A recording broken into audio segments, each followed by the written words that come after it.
Channel yoga education India में। विद्यार्थियों, जैसा कि हम फेशियल बोन्स समझ रहे हैं, यानी बोन्स आप फेस समझ रहे हैं ना, यानी चेहरे की हड्डियों के विषय में समझ रहे हैं। तो ऊर्ध्वगामी समझ लिया था हमने। अब इसमें हम समझेंगे अधोगामी अस्थ, यानी इनफीरियर मैक्सिलरी बोन को समझेंगे, जो कि एक हड्डी होती है। ऊर्ध्वगामी 2 हड्डी होती है ना, ये एक हड्डी होती है और यह संख्या में 1 होती है। अब इसको विस्तार से थोड़ा समझेंगे। जब अच्छे से इसको समझेंगे ना, तभी तो याद, इसके नाम याद रह पाएंगे, नहीं नाम ही नहीं याद रह पाते हैं। तो आप इसको ध्यान से समझिए और नोट्स भी साथ साथ बनाते चलें। यह संख्या में 1 होती है। इससे निचले जबड़े की, देखो ऊर्ध्वगामी के ऊपरी जबड़े की तैयार होती थी ना, और अदर जो 3 भागों में पैलेटाइन भाग, एल्वियोलर भाग और ऑर्बिटल्स था। तो एल्वियोलर वाला भाग जो है ऊपरी जबड़े को जो है दांत का छिद्र बनाता था ना। लेकिन अब इसमें देखिए, यह एक संख्या में 1 होती है। इससे निचले जबड़े की हड्डी कहा जाता है, इससे निचले जबड़े की हड्डी कहा जाता है। और यह जूते के नाल के आकार की होती है।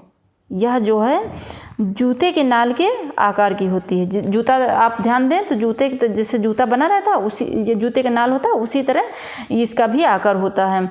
और इसके महारब से हनु बनता है, महारब से हनु बनता है। इसके चौड़े उभार को हनकूट यानी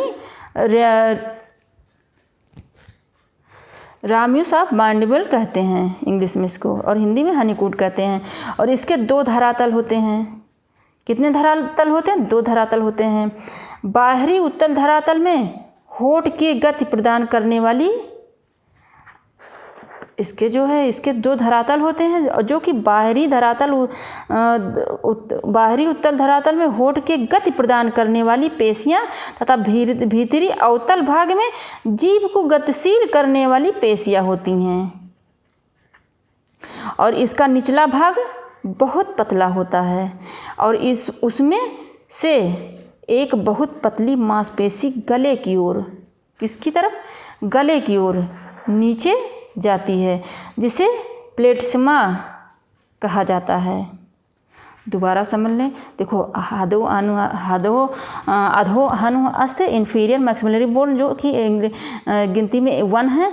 और यह निचले जबड़े की हड्डी यानी कहा जाता है, जो जबड़ा है आपका वह निचले जबड़े की, जो कि जूते के नाल की आकार की जैसी रहती है। और इसके महारब से हनु बनता है। इसके चौड़े उभार को हनकूट यानी राम्यूस ऑफ मैंडिबल कहते हैं।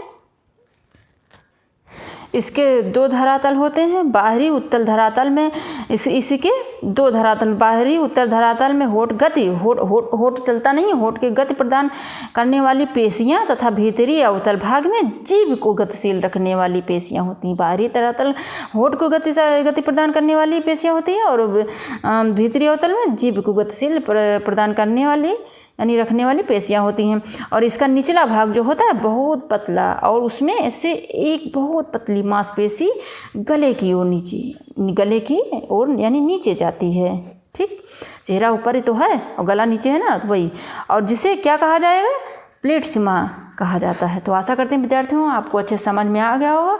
अगर हमारे चैनल पर नए, सबसे पहले मेरे चैनल को प्लीज़ सब्सक्राइब करें, दूसरे बच्चों को भी शेयर करें। और साथ में मैं यह भी बता दूं कि लाइक, कमेंट, सब्सक्राइब बिल्कुल फ्री है, कोई प्रॉब्लम नहीं होगी। प्लीज़ शेयर, कमेंट और लाइक, सब्सक्राइब करिए, हमारा साथ दीजिए, अपने साथ साथ दूसरे बच्चों को भी हेल्प करें। तो धन्यवाद विद्यार्थी।